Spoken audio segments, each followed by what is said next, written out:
فلسطین کا ایک شہر ہے نابلوس، وہاں بہت بڑے مفسر، محدث اور مصنف گزرے ہیں، شیخ عبدالغنی نابلسی رحمۃ اللہ تعالی علیہ۔ وہ ہر سال بڑے تزک و احتشام سے میلاد شریف مناتے تھے۔ ایک سال محفل میلاد کے اختتام پر جب دعا کا وقت آیا، دعا مانگتے ہوئے ان کے دل میں ایک خیال آیا جو الفاظ کی صورت میں زبان پہ آ گیا، یا اللہ ہم ہر سال میلاد مناتے ہیں، کیا ہمارے اس عمل سے حضور خوش ہوتے ہیں یا خوش نہیں ہوتے؟ یا اللہ مجھے دکھا دے، یا اللہ میرے اوپر یہ امر ظاہر کر دے کہ ہم جو ہر سال میلاد مناتے ہیں اس سے حضور خوش ہوتے ہیں یا خوش نہیں ہوتے۔ جس دن شیخ عبدالغنی نابلسی رحمۃ اللہ تعالی علیہ نے یہ دعا کی ہے، اسی رات خواب میں رسول اللہ تشریف لے آئے اور میرے آقا کریم نے فرمایا، اے عبدالغنی، میرے ساتھ پہاڑ بھی محبت کرے تو میں اس کی محبت کو جانتا ہوں، تو میری امت کا عالم ہے۔ مسلم شریف میں حدیث مبارک ہے، حضور نے فرمایا، انی لعارف حجرا بمکہ کانا یسلم علی قبل ان ابعث، میں مکے کے اس پتھر کو جانتا ہوں جو اعلان نبوت سے پہلے میرے اوپر سلام پڑھتا تھا۔ فرمایا، اے عبدالغنی، میرے اوپر تو پتھر سلام پڑھے، میں اس کو پہچانتا ہوں، تو میری امت کا عالم ہے، تیرا عمل بھی مجھے پسند ہے، تیرا خیال بھی مجھے پسند ہے۔ علماء فرماتے ہیں اس کا کیا مطلب ہے کہ تیرا خیال بھی مجھے پسند ہے؟ کسی ذہن میں خیال آئے نا کہ میں نے محفل میلاد میں شامل ہونا ہے، اس خیال سے بھی حضور خوش ہوتے ہیں۔ من فرح بنا فرحنا بہی، جو حضور سے خوش ہوتا ہے حضور بھی اس سے خوش ہوتے ہیں۔ آپ اس محفل میں بیٹھے ہوئے ہیں کہ اگر یہ محفل شرعی آداب کے ساتھ منعقد ہو، ہر لمحہ اس محفل میں بیٹھنے والا حضور کے قریب ہوتا ہے۔ اس محفل میں بار بار درود پڑھا جاتا ہے اور حضور فرماتے ہیں، تم جتنا درود پڑھو گے اتنا ہی میرے قریب ہوگے۔ جب بھی کوئی نعت خوان کھڑا ہوتا ہے تو وہ آغاز درود سے ہی کرتا ہے۔ محفل میلاد میں بار بار درود پڑھا جاتا ہے تو درود حضور کے قرب کا وسیلہ ہے۔ دعا گو ہوں کہ اللہ تعالیٰ اس محفل پاک کو قبول فرمائے۔ جتنے لوگ آئے ہیں اللہ تعالیٰ سب کی حاضری کو کل قیامت کے دن حضور کی شفاعت حاصل کرنے کا سبب اور بہانہ بنائے۔ میلاد شریف کی محفل ہے تو بلا تمہید چند گھڑیاں حضور کا میلاد پاک ہی بیان کروں گا۔ ایک بات اس دن کے حوالے سے میرے ذہن میں آ رہی ہے، ویسے تو روز ہی میلاد کی محفلیں ہوتی ہیں، منگل ہو یا بدھ ہو، روز ہی میلاد کی محفلیں ہوتی ہیں، لیکن آج جو رات ہے نا، یہ ہفتے کی راتوں میں بڑی خاص رات ہے، شب جمعہ۔ اور حدیث پاک ہے، جو آدمی شب جمعہ یعنی اس رات میں 100 دفعہ درود شریف پڑھے، اللہ تعالیٰ اس کے رزق میں برکت عطا فرما دیتا ہے، وہ کبھی تنگ دستی میں مبتلا نہیں ہوگا۔ اور ایک حدیث پاک میں ہے کہ جب شب جمعہ آتی ہے تو آسمان سے فرشتے نازل ہوتے ہیں جن کے پاس چاندی کے ورق اور سونے کی قلمیں ہوتی ہیں۔ جو لوگ درود شریف پڑھتے ہیں فرشتے ان کی فہرستیں تیار کرتے ہیں۔ آج درود شریف پڑھنے والوں کی جو فہرست بن رہی ہے ان میں یقیناً ہمارا نام بھی ہوگا کہ ہم بھی اس محفل میں بیٹھ کے بار بار حضور پہ درود پڑھ رہے ہیں۔ بار دیگر دعا گو ہوں اللہ تعالی حاجی افتخار صاحب ان کے رفقا کو اس محفل پاک کے انتظام پر اجر عظیم عطا فرمائے۔ 12 ربیع الاول عام الفیل، مکہ کی سرزمین، جبل ابو قبیس کا دامن، حضرت عبداللہ کا گھر، حضرت بی بی آمنہ کی گود، کوئی عام بچہ نہیں پیدا ہوا، مقصود کائنات دنیا میں تشریف لائے ہیں، امام الانبیاء دنیا میں تشریف لائے ہیں، رحمت للعالمین کا ظہور ہوا ہے۔ جس خاندان میں حضور تشریف لائے وہ خاندان دنیا کے خاندانوں میں سب سے افضل خاندان ہے۔ یہ کوئی اتفاقی واقعہ نہیں ہے کہ حضرت عبداللہ کی شادی حضرت بی بی آمنہ سے ہوئی اور ان کے ہاں جو لخت جگر آئے اللہ نے انہیں آخری نبی بنا دیا، یہ کوئی اتفاقی واقعہ نہیں ہے۔ ہر چیز اللہ نے خود منتخب فرمائی ہے کہ میں نے اپنے آخری رسول کو کس صدی میں بھیجنا ہے، کس خاندان میں بھیجنا ہے، کس سال اور کس دن بھیجنا ہے۔ ہر چیز حکمت الہیہ کے مطابق رونما ہو رہی۔ میرے آقا کریم نے فرمایا اللہ نے جب بھی اولاد آدم کے دو گروہ کیے، مجھے خیر والے گروہ میں رکھا ہے۔ اس کا مطلب ہے حضرت آدم سے لے کے حضرت عبداللہ تک جتنے جسموں میں حضور کا نور رہا ہے وہ سارے مومن ہیں اور جنتی ہیں۔ جب بھی میلاد بیان ہوگا تو پہلے تو والدین کا ذکر ہوگا کہ کن کے گھر میلاد ہوا ہے۔ وہ والدین جن کے گھر ولادت ہوئی ہے پہلے تو ان کا ذکر ہوگا، اس لیے میلاد کا ذکر نہیں ہو سکتا جب تک حضور کے والدین کا ذکر نہ ہو۔ اللہ نے اولاد آدم میں سب سے افضل خاندان کے اندر حضور کو پیدا فرمایا ہے۔ بعض لوگ حضور کے والدین کے ایمان پر بحث کرتے ہیں، میں کہتا ہوں ہمیں اپنے ایمان کی فکر کرنی چاہیے۔ وہ تو چنے ہوئے لوگ تھے، وہ تو منتخب ہستیاں تھیں۔ حضرت بی بی مریم کے پاس فرشتے آئے، قرآن پاک کی آیت ہے، فرشتوں نے کہا وَإِذْ قَالَتِ الْمَلَائِكَةُ يَا مَرْيَمُ إِنَّ اللَّهَ اصْطَفَاكِ وَطَّهَّرَكِ وَاصْطَفَاكِ عَلَى نِسَاءِ الْعَالَمِينَ۔ اے بی بی مریم، اللہ نے تمہیں چن لیا ہے، تمہیں پاکیزگی عطا کی ہے اور اپنے زمانے کی تمام عورتوں پر تمہیں فضیلت عطا فرمائی۔ ایک آیت میں 2 دفعہ ذکر آیا ہے اللہ نے تمہیں چن لیا ہے، اللہ نے تمہیں چن لیا ہے۔ کس کو؟ جو حضرت عیسیٰ کی والدہ ہیں، وہ عیسیٰ جو معراج کی رات حضور کے پیچھے ہاتھ باندھ کے کھڑے ہیں۔ مقتدی نبی کی والدہ تو چنی ہوئی خاتون ہیں، تو جو امام الانبیاء کی والدہ ہیں ان کی شان اور عظمت کیا ہوگی؟ کوئی چھاں نہیں گنبد خضرا دی چھاں ورگی، اور کوئی ماں نہیں نبی دی۔ بعض مفسرین نے لکھا ہے جو حضرت خضر کا نام یاد کرے نا مرتے دم اس کی زبان پہ کلمہ جاری ہو جاتے ہیں۔ حضرت خضر کا اصل نام ہے ابو العباس بلیہ بن ملکان، اور بعض مفسرین نے لکھا ہے جو حضور کے شجرے میں 3 نام یاد کر لے، حضور کے شجرے میں 3 نام یاد کر لے، مرتے دم زبان پہ کلمہ جاری ہو جاتا ہے۔ میرے لیے اپنے باپ دادا کا ذکر کوئی اہمیت نہیں رکھتا جتنا حضور کے آباء و اجداد کے ذکر سے برکتیں حاصل ہوتی ہیں۔ حضور کے والد گرامی کا نام حضرت عبداللہ، دادا کا نام حضرت عبد المطلب اور پردادا حضرت ہاشم۔ اوپر شجرے میں ایک نام آتا ہے کلاب۔ کلاب کے ایک بیٹے ہیں قصی، دوسرے بیٹے ہیں زہرا۔ قصی اور زہرا آپس میں سگے بھائی ہیں۔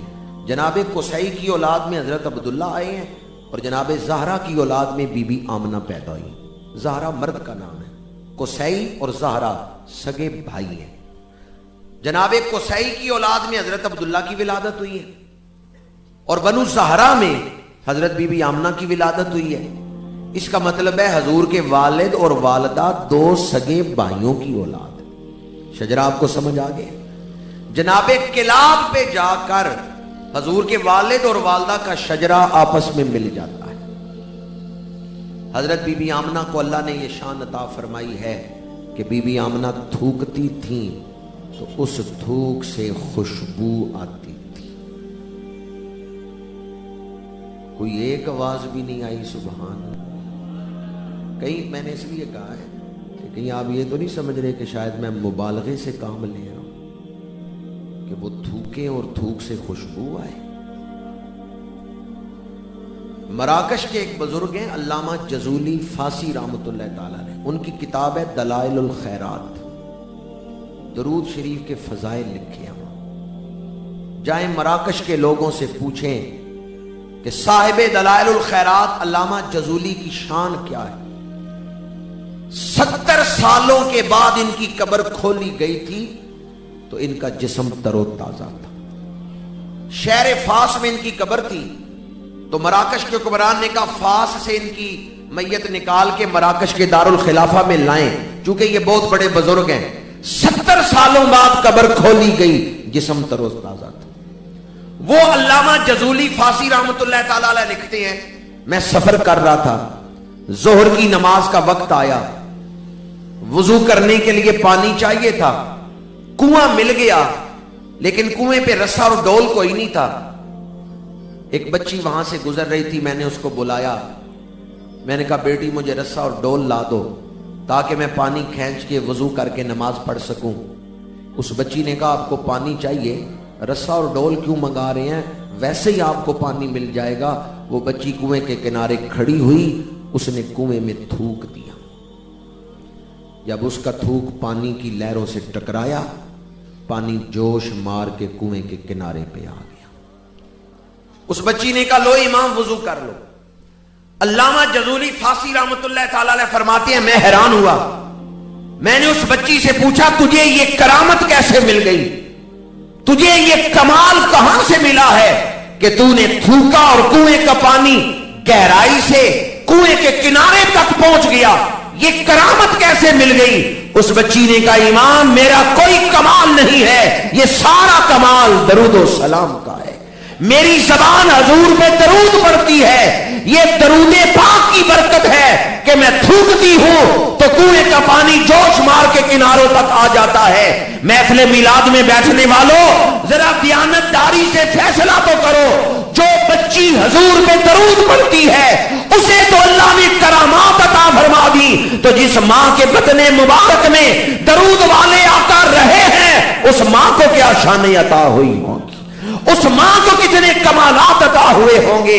کوئی چھاں نہیں گنبد خضرا دی چھاں ورگی، اور کوئی ماں نہیں نبی دی 12 ربیع الاول عام الفیل۔ صبح صادق کا وقت آیا جب حضور کا میلاد ہوا۔ وقت کون سا ہے؟ صبح، یہ صادق و امین کے آنے کا وقت ہے۔ یہ وہ آ رہے ہیں جنہیں دشمن بھی کہیں گے کہ یہ صادق ہیں۔ اللہ نے بھیجا بھی اس وقت ہے جو وقت بھی صبح صادق۔ وہاں خدمت کے لیے جو دائی حاضر تھی ان کا نام ہے بی بی شفا۔ شفا فرماتی ہیں جب حضور کی ولادت ہوئی میں نے دیکھا ناف کٹی ہوئی ہے، ختنہ ہو چکا ہے۔ یہ ہمارے علماء نے ہی نہیں صرف لکھا، غیر مقلدین اہل حدیثوں کے پیشوا نواب صدیق حسن خان بھوپالی نے اپنی کتاب شمامت الانبیاء میں لکھا کہ حضور کی ولادت پاک ہوئی تو ناف کٹاؤ۔ ناف کٹی ہوئی تھی، ختنہ ہو چکا تھا۔ مدارج النبوت میں شیخ عبدالحق محدث دہلوی نے لکھا ہے ناف کیوں کٹی ہوئی تھی؟ اللہ نے حضور کو اپنے وجود کے حسن کی تکمیل میں کسی انسان کا محتاج نہیں بنایا۔ کوئی احسان نہیں جتا سکتا فلاں وقت آپ میرے محتاج تھے، میں نے آپ کی ناف کاٹی تھی۔ علماء عرب نے جو میلاد لکھا ہے وہ میں آپ کو سنا، سیرت حلبیہ پڑھ کے دیکھیں، المواہب اللدنیہ پڑھ کے دیکھیں، ابن حجر مکی رحمت اللہ تعالی علیہ کی مولد النبی پڑھ کے دیکھیں، محدث ابن جوزی نے جو مولد پر کتاب لکھی ہے وہ پڑھ کے دیکھیں۔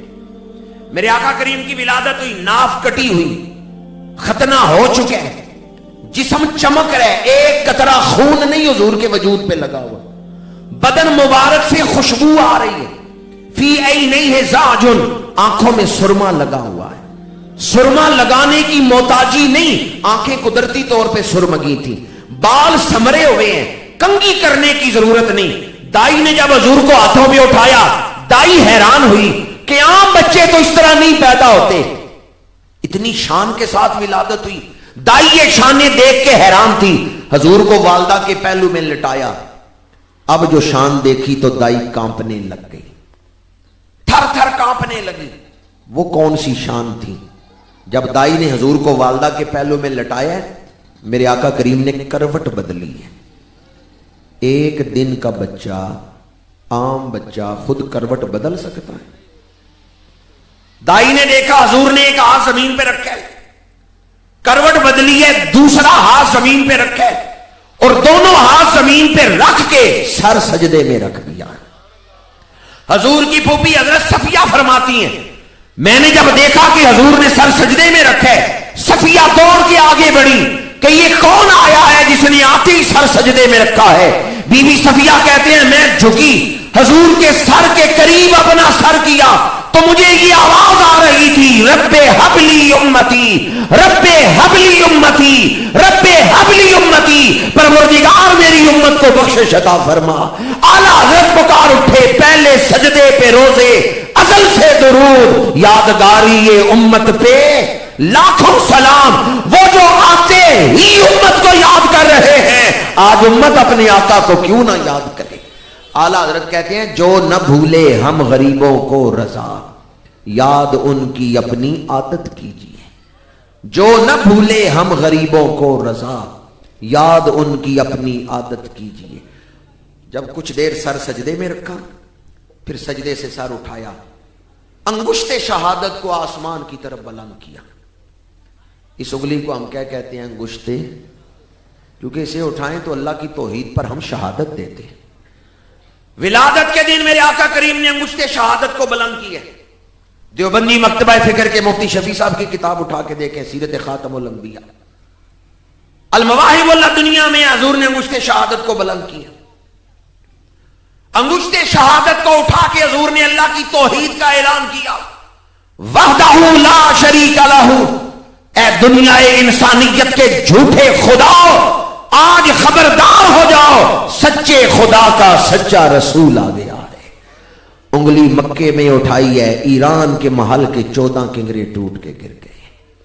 انگلی مکے میں اٹھائی ہے، ایران کا آتش کدہ جس میں 1000 سال سے مسلسل آگ جل رہی تھی، پجاری آگ بجھنے نہیں دیتے تھے، مسلسل لکڑیاں ڈال رہے تھے، وہ 1000 سال سے جلنے والا آتش کدہ جس دن ولادت ہوئی حضور نے انگلی اٹھائی، وہ آتش کدہ بجھ گیا ہے۔ دریائے ساوا جس کے پانی کی پوجا ہوتی تھی، وہ دریا خشک ہو گیا۔ بریلی کے تاجدار فرماتے ہیں تیری آمد تھی کہ بیت اللہ مجرے کو جھکا، اور تیری ہیبت تھی کہ ہر بت تھر تھرا کے گر گیا۔ بعض لوگ کہتے ہیں ہم نہیں اس روایت کو مانتے کہ حضور نے سجدے میں سر رکھا پھر انگلی اٹھا کے توحید کو بیان کیا۔